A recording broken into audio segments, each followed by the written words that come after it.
One of the most important things about a silent auction is the silent auction bid form. The traditional silent auction bid form is an 8.5 by 11 sheet of paper with 30 or 40 different lines for bids that are traditionally about, maybe 1/4 of an inch tall, which is just not enough room for guests to write their name and whatever other information that you require. The typical traditional silent auction has a couple of things. Number one, it has the value. Number two, it has the minimum bid. Number three, it has the increment of bids, the minimum increment that's required for the next bid. Then it also requires for a guest to bid perhaps their bid number, their name, maybe even their phone number is required every single time they make their bid. Well, none of that works, quite frankly, because the average silent auction item that you see at a silent auction at the end has about this many bids, just about that many. That's about 5, 6, maybe 7. So what's the sense of having 30 or 40 lines that are too small to write your name on? It doesn't make any sense whatsoever, and everybody is thinking that the silent auction item doesn't do well. So my feel is this. I believe that a silent auction form doesn't need to be that big because frankly it takes up too much room on the silent auction tables, and as you know, that space is very, very valuable when laying out your silent auction. I like a half of an 8.5 by 11 sheet of paper, one that is either long or one that is short, but half of an 8.5 by 11 with perhaps 14, 15, 16 lines that give plenty of space for the guests to write. Now you need to make it as easy as possible to allow your guests to bid.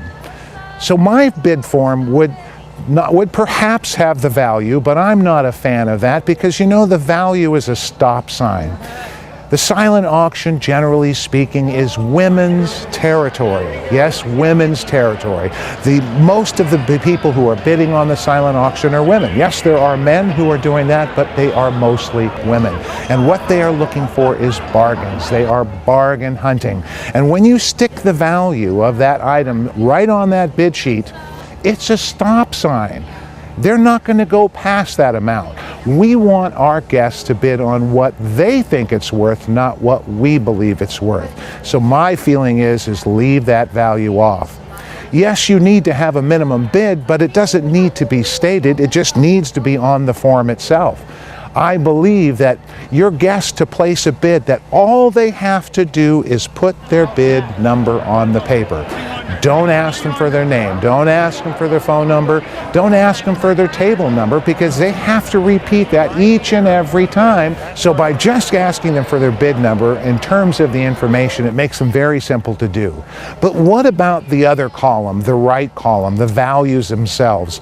I am a real strong believer of filling out that column ahead of time and putting the values of the bid increments already on the sheet of paper. So literally they don't have to come up, write their name, their phone number, their address, whatever you're asking, look and see what the current bid is, try to find out what the increment is, calculate that out and write it down. Too much information to ask when they're drinking, socializing, having a good time, and there's not enough time for them to do everything. I believe in a rule that I call 7 steps to value. If you have 7 steps to value and you only get 5, 6, 7 bids, hey, you're going to get a lot closer to that 100% on most items than you would. Well, let me say it this way to you. A $100 item, $40 start, 40%, $5 increments. 40, 45, 50, 55, 60, 65, 70, 75, 80, 85, 90, 95, 100. That's 13 steps before you get to value. It'll never happen. But if you take that same item and you say, okay, let's start at $30, and we go 30, 40, 50, 60, 70, 80, 90, 100. 7 steps to value. 30% start, 10% increments. That to me is the successful way of doing most of your silent auction items. And as mentioned previously, there are always exceptions to the rule. Always exceptions to the rule.